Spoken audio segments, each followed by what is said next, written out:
So hi hello, ಇದು ನನ್ನ diet ಬಗ್ಗೆ ವಿಡಿಯೋ ಏನಲ್ಲ, ಆದರೆ ಡಯಟ್ಗೆ ನಿಮಗೆ ಹಾರ್ಮ್ ಮಾಡಲ್ಲ, ಅಂದರೆ ನಿಮಗೆ ಡಯಟ್ಗೇನು ತೊಂದರೆ ಕೊಡಲ್ಲ. ಸೊ ಮನೆಯಲ್ಲೇ ಮಕ್ಕಳಿರ್ತಾರೆ, ಸೊ ಹಾಗೆ ನಿಮಗೂ ಕೆಲವೊಂದು ಟೈಮು ತಿನ್ನಬೇಕು ಅನಿಸುತ್ತೆ ಅಲ್ವಾ. ಸೊ ಆಗ ಹೆಲ್ದಿಯಾಗಿ ಗಿಲ್ಟ್ ಫ್ರೀಯಾಗಿ ತಿನ್ಬೋದಂತ ಒಂದು ವಸ್ತು.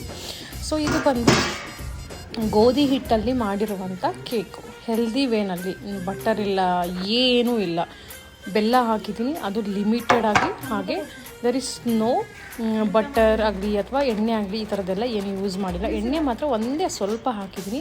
ಬಟ್ ಇದನ್ನು ಆಲ್ಮೋಸ್ಟ್ ನಾನು ಒಂದು 8 ಇಯರ್ಸಿಂದ ಈ ಕೇಕನ್ನು ಮಾಡ್ತಾಯಿದ್ದೀನಿ. ಕಾಫಿ ಮತ್ತು ಚಾಕ್ಲೇಟ್ ಕೇಕ್, ಹೆಲ್ದಿ ವೇನಲ್ಲಿ, ಏನು ಕ್ರೀಮ್ ಹಾಕಲ್ಲ, ಏನೂ ಹಾಕಲ್ಲ. ಹಾಗೆ ಡ್ರೈ ಫ್ರೂಟ್ಸ್ ಎಲ್ಲ ಯೂಸ್ ಮಾಡ್ತೀನಿ. ಎಷ್ಟು ಚೆನ್ನಾಗಿ ಬರುತ್ತೆ ಮನೆಯಲ್ಲಿ ಅಂದರೆ ಸೂಪರ್ ನೋಡಿ, ಸ್ಪಾಂಜಿಯಾಗಿ ಹೆಲ್ದಿಯಾಗಿ ಮಕ್ಕಳಿಗೆ ಮನೆಯಲ್ಲೇ ಯಾವುದೇ ಕೆಮಿಕಲ್ಸ್ ಇಲ್ಲದೇ ನಾವು ಮನೆಯಲ್ಲಿ ಮಾಡ್ಕೋಬೋದು. ಹಾಗೆ ನಾವು ಕೂಡ 1 ಪೀಸ್ ತಿಂದರೆ ಏನೂ ಆಗಲ್ಲ, ಬಿಕಾಸ್ ಇಟ್ ಇಸ್ ಲೆಸ್